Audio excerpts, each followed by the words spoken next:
I have a number of issues which I think should be addressed, but basically it's what the members want.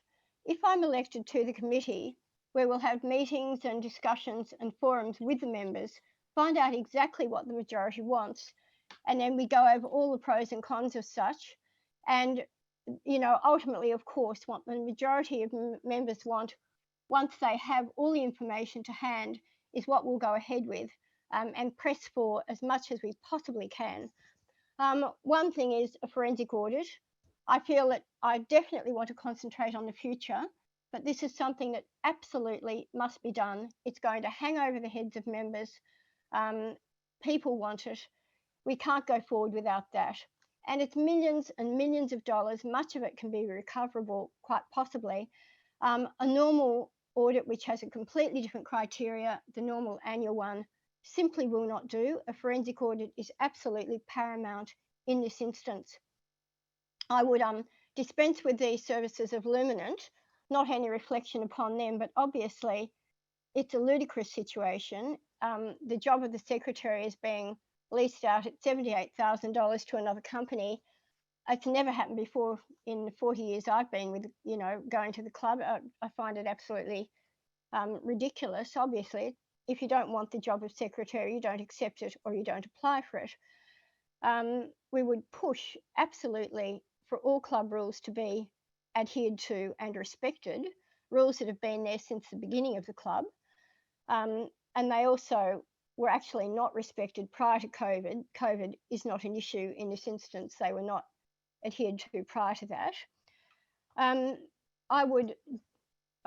don't mean I like that, but, as a committee member, once again, we would accept the help of committee members who have expertise and knowledge and experience in certain fields.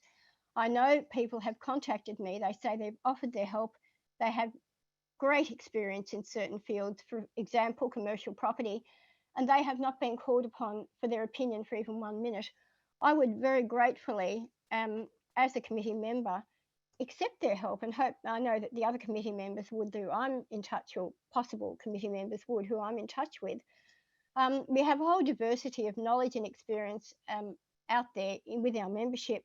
For heaven's sake, if they're kind enough to offer their time and expertise, let's take advantage of that. We're not experts in everything. This would include subcommittees and so forth. I want the Celtic Club to be fun again. When I used to go there, we used to have an absolute ball. What Dermot was saying last night about the disruption there, absolutely. People don't want to come and join a war zone. They want to come and chill out, have fun, have a meal, have a drink, get away from the stresses of everyday life. That's the whole idea of it. I'm certainly into the side of Zooming everything. I want a united club again, and I think most people do. A club without a dictatorship, a club where we're all together, work with each other, not on top of them, not over them, but with each other. And also find a suitable site, preferably in the CBD, which is, you've got people coming from Geelong, from Pakenham, everywhere, out of respect for them as well, but also in the CBD to have all sorts of entertainment and nights and fundraising, all sorts of things we can do. It could be absolutely fantastic again. But basically, listen to the members, engage with them, find out what they want, and then respect that and not ignore them. So that's pretty much where I'm coming from.